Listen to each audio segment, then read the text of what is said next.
terbang dan memperkenalkan Kalimantan Barat, khususnya kota Pontianak, ke mana saja menggunakan video udara. Karena komunitas kita adalah komunitas drone.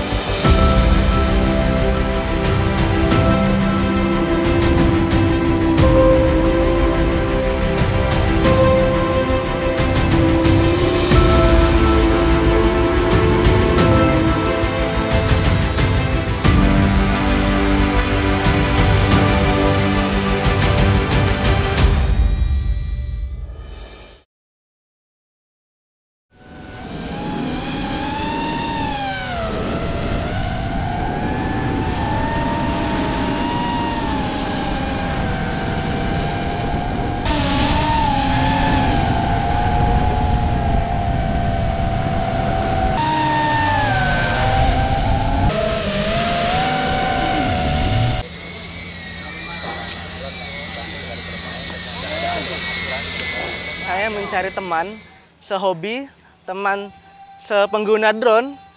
Saya cari di sebuah forum di sosial media dan ketemulah beberapa orang. Teman saya itu sudah menggunakan drone sejak lumayan lama.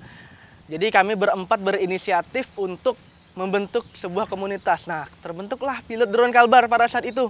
Bagi siapa saja yang mengupload karya drone-nya ke sosial media, kami hubungi untuk ikut gabung kepada komunitas kami, yaitu Pilot Drone Kalbar pada saat itu. Pada tanggal 14 Februari 2017, kami melakukan perkumpulan teman sesama pengguna drone dengan tujuan untuk membentuk sebuah komunitas yang lebih profesional. Nah, pada saat itu, kami memiliki beberapa nama. Pertama ya tetap di Pilot Drone Kalbar, kemudian di Borneo Drone Community, dan lain-lain lah, saya juga lupa. Nah, ada satu teman, salah satu teman memberi masukan dengan nama Enggang Drone Community. Teman saya yang memberi masukan itu memberi filosofi dari nama Enggang tersebut, karena dia menyebutkan bahwa kita ini adalah teman-teman perkumpulan drone. Nah, identik dengan terbang, yaitu burung. Dan Kalimantan Barat, kita komunitas di Kalimantan Barat. Kebetulan ada burung di Kalimantan Barat yang terkenal dan dilindungi. Nah, itulah burung enggang. Dan teman-teman juga sepakat memberi nama dengan Enggang Drone Community.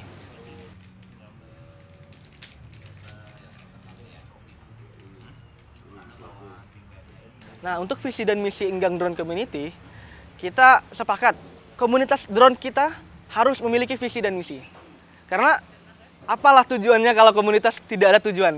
Apalah tujuan komunitas tidak ada tujuan? Nah, jadi teman-teman semua, para anggota memberi masukan kepada ketua, karena ketua kita juga bingung untuk visi dan misinya seperti apa. Karena baru terbentuk nih. Nah, kami masing-masing memberi masukan lah. Kebetulan saya juga pengguna drone sebelumnya, dan sebelum terbentuknya Enggang Drone Community ini, saya juga sering terbang-terbang hunting drone lah.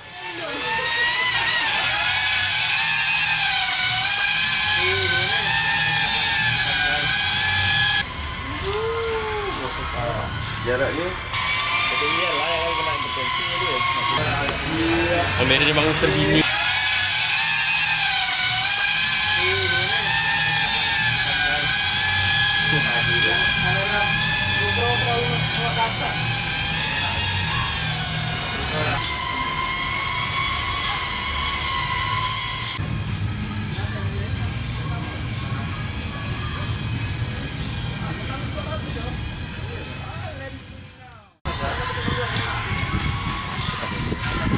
Kehabisan baterai tadi bang, karena lupa ngecas. Enggak juga, jadi kita cari tempat yang aman baru kita landing. Kita terus terbang dan memperkenalkan Kalimantan Barat, khususnya kota Pontianak, ke mana saja menggunakan video udara. Nah, karena komunitas kita adalah komunitas drone, jadi kita harus lebih menonjolkan visual dari udara. Apalagi pada saat itu belum banyak video-video yang menggambarkan landscape Kalimantan Barat seperti apa, karena di luar sana orang lebih mengenal Kalimantan atau Kalimantan Barat ini adalah hutan.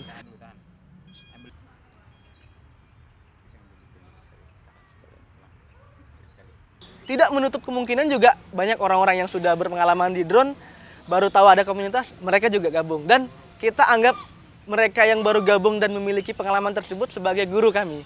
Karena kita tidak bisa hidup sendiri ya. Jadi ada orang lain yang mungkin pengetahuannya lebih, ya kita sharing, kita kumpul bareng, sharing. Kita tumpuk ilmu sebanyak-banyaknya untuk kita bagikan lagi ke banyak orang.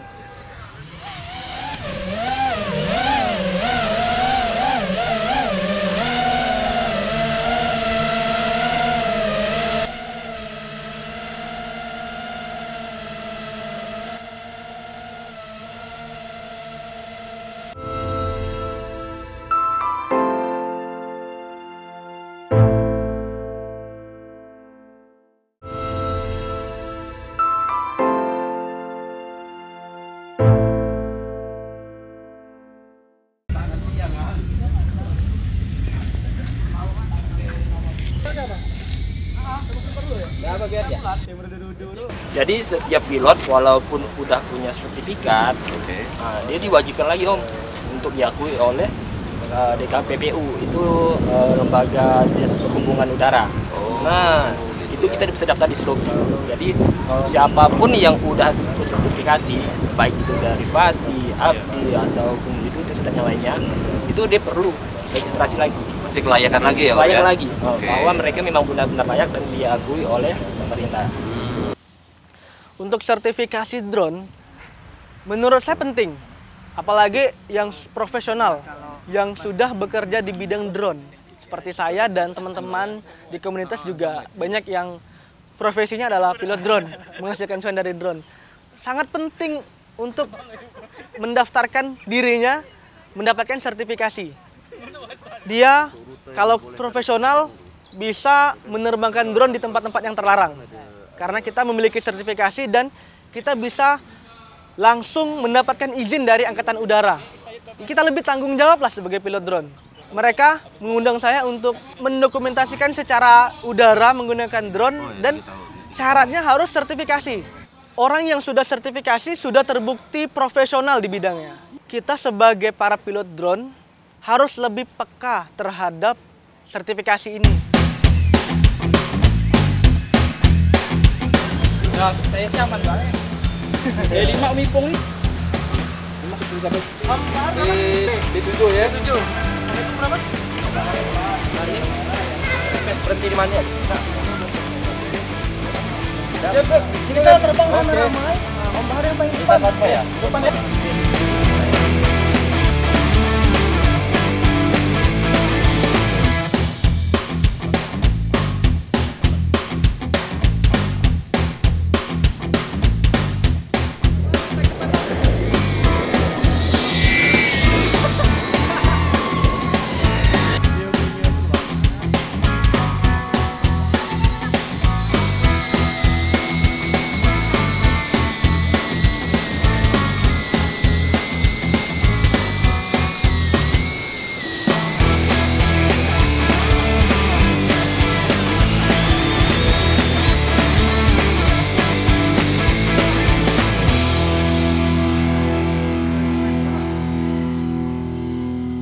Pinjam baterai Google, baterai X60 malah. Baterai Google aku habis. Nah, langsung ganti kah? Colokan. Langsung ganti ya. Sama dak? Sama.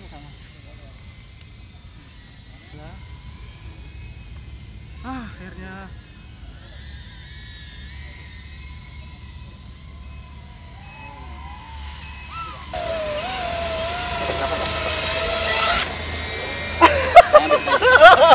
Tadi karena kelamaan ya, jadi baterai ininya habis. Jadi yang saya lihat tiba-tiba hitam. Ujung-ujungnya drone-nya saya tinggikan biar daripada nabrak sekitar, jadi saya tinggikan. Terus saya kontrol secara manual. Baru kali ini. Perlahan-lahan dia tuh mulai mudar, tiba-tiba nggak bisa dikontrol. Tapi remote selalu masih bisa dikontrol gitu. Saya berusaha mencari drone-nya, lihat posisi di mana posisi drone di depan dan di mana belakang. Terus saya lihat kiri kanannya gimana, pelan-pelan saya ini. Kalau tanpa ini tetap susah buat menurunkan drone. Skill manual ngelihat loss namanya. Jadi ngelihat langsung ke drone. Karena selama ini kan main kita ngeliat view dari kamera gitu. Jadi ya, kali ini kita langsung lihat dari drone-nya. Kalau main drone, posisi depan drone usahakan searah dengan posisi badan kita, posisi mata. Jadi kalau drone yang ngadap ke depan, kita jangan ngadap ke belakang karena misorientasi namanya. Begitu sticknya kita geser ke kanan, dia bakal ke kiri. Jadi kalau dia searah, berarti kan pada saat ke kanan ya dia ke kanan. Pada saat kita mau turun, searah gitu. Tapi kalau lawan arah, kita turun tiba-tiba langsung belok ke kiri atau ke kanan tanpa kita kendalikan.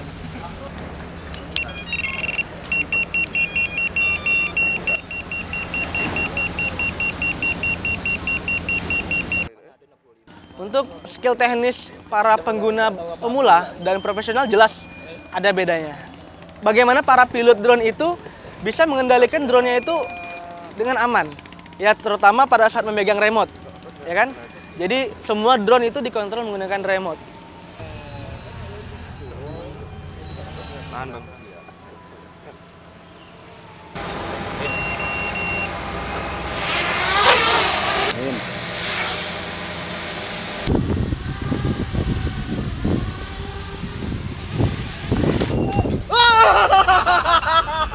Tinggal ketinggian. Ya, semua di internet sudah terpampang jelas ya. Bagaimana cara untuk bisa mendapatkan gambar yang baik, bagaimana untuk bisa mengoperasikan drone dengan unik. Karena gambar drone itu adalah gambar yang unik.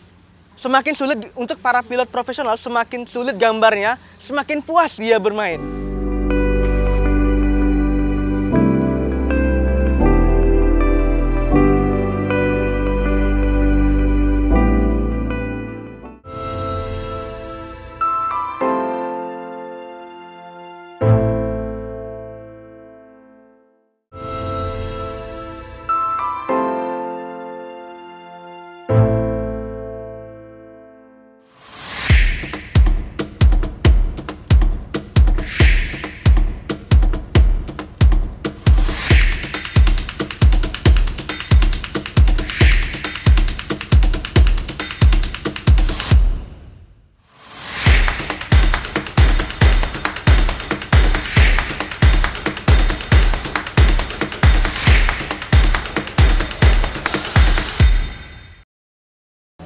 Untuk jenis-jenis drone, kita masuk ke jenis-jenis drone ya.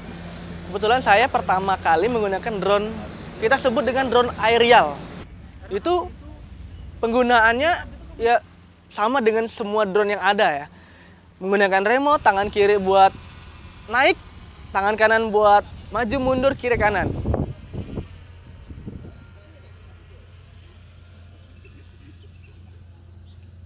Nah, beda dengan sekarang.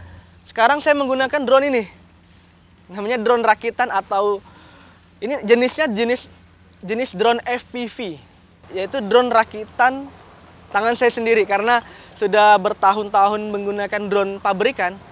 Saya penasaran, bisa nggak ya saya membuat drone atau merakit drone?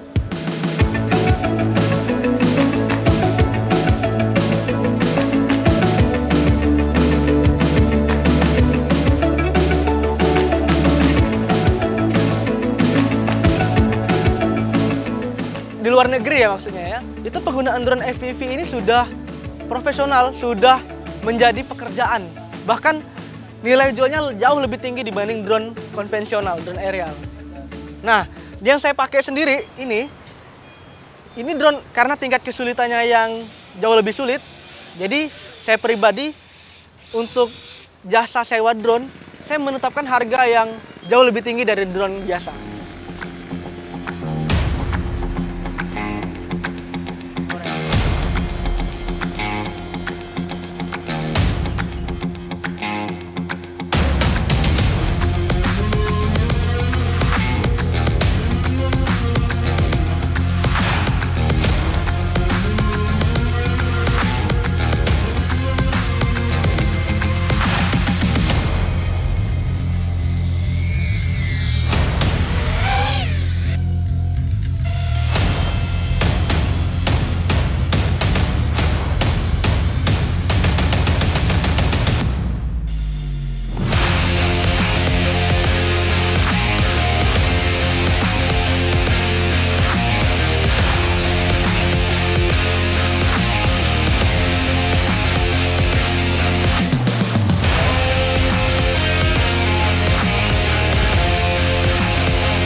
tingkat kesulitannya kalau saya presentasikan, drone aerial itu tingkat kesulitannya ya 30%. Sedangkan drone FPV tingkat kesulitannya bisa 80%. Karena tingkat resiko jatuhnya lebih besar daripada selamat. Beda dengan aerial, dia sudah memiliki fitur-fitur smart yang memungkinkan untuk sistem-sistem keamanan yang dapat mengamankan drone-nya dari pertama terbang sampai landing.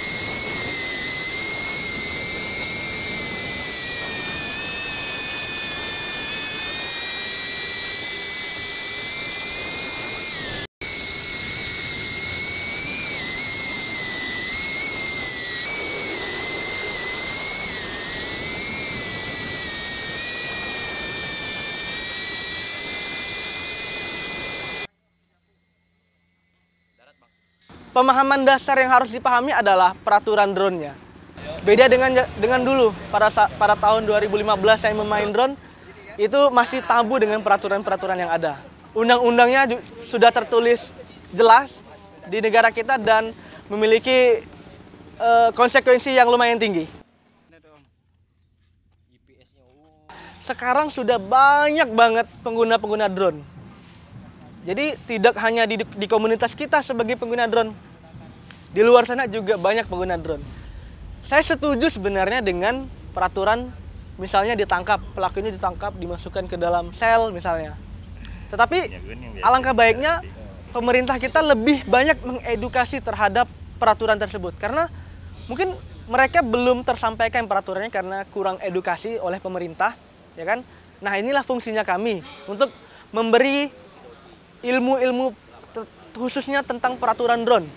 Lebih baik pada saat ditangkap diberikan sosialisasi terlebih dahulu, diberikan edukasi kenapa dilarang terbang, kenapa peraturan ini dibuat. Ya tidak lain dan ya tujuannya adalah untuk mengamankan kita semua.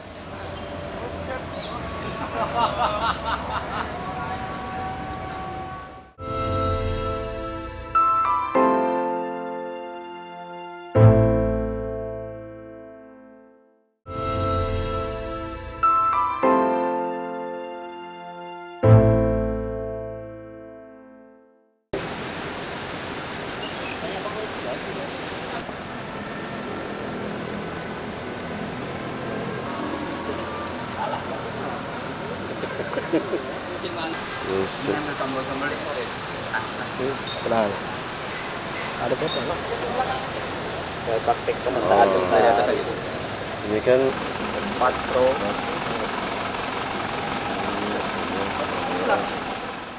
pemetaan ini banyak fungsinya. Pertama untuk teritorial, untuk batas wilayah. Kedua juga bisa dipakai untuk mitigasi bencana. Ini kita lagi melakukan pemetaan untuk area rumah radang. Kurang lebih luasnya 1.600 meter persegi. Dengan pemetaan menggunakan armada drone Phantom 4 standar dengan luasan 1.400 ini 1.200 meter persegi ini kurang lebih membutuhkan waktu 7 menit. Yang dipetakan kawasan rumah radang. Tahapan-tahapan pertama kita membuat flag mission. Flag mission kebetulan kita menggunakan aplikasi namanya Fix 4D Capture. Dari aplikasi ini kita membuat flag mission yang nanti drone akan secara otomatis untuk memoto udara dari udara, foto bumi dari udara. Di settingan kita foto udara ini setinggi 100 meter dengan kecepatan drone kurang lebih 9 meter per detik.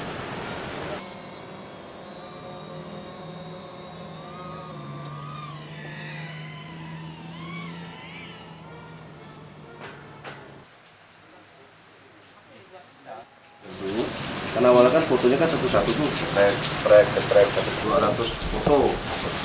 foto itu kan nggak mungkin kita tempel-tempel gini kan. Nah, jadi digabung, di render jadi satu pakai aplikasi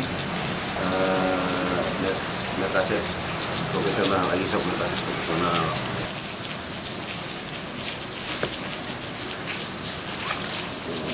Kalau seandainya umpamanya kita mau aplikasikan untuk bencana, mungkin akan kelihatan nih nanti kalau kita zoom lagi, itu skalanya bisa lebih kecil dari 3.000, umpamanya skala 1.500 kita capture di perumahan, akan kelihatan genangan air, rumah yang roboh. Untuk peta sebenarnya itu ada beberapa metode. Ada menggunakan citra satelit. Nah, citra satelit itu seperti ini nih modelnya. Dia nggak update. Update-nya paling kalau yang dipublish yang gratis itu paling 2 tahun sekali periodikal. Tapi kalau seandainya kita minta dipetakan atau di citra satelit difotokan pada waktu yang update, biayanya sangat mahal. Karena kita menggerakkan satelit di angkasa untuk foto pada titik tertentu. Dengan adanya drone, betul-betul memangkas anggaran yang sangat signifikan. Bisa seperlima. Jadi umpamanya 1.000, kita bisa kerjakan cuma 100. Kosnya lebih murah. Untuk kedepannya, tidak menutup kemungkinan drone ini selalu dibutuhkan oleh banyak orang. Apalagi sekarang semuanya dunia media sosial, semuanya dilihat oleh layar, dari handphone, dari monitor yang kita lihat, itu semuanya membutuhkan visual yang sangat indah. Nah, dari sinilah kita sebagai pilot drone ingin mengenalkan bahwa bumi kita ini sangat indah.